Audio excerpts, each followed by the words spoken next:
Каждый ребенок имеет право жить в мире без насилия.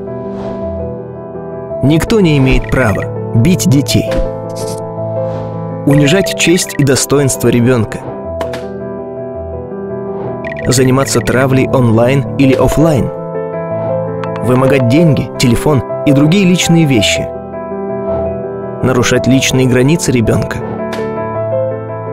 принуждать к нежелательному общению. Ошибочное представление о возрасте ребенка не может служить оправданием. Похищать ребенка или требовать работать в обмен на еду, деньги или вещи. Если вы пострадали или стали свидетелем запрещенных действий в отношении детей, сообщите об этом на телефоны 150 или 102. Вы имеете право на конфиденциальное рассмотрение обращения и получение необходимой помощи. Остановим любое насилие вместе.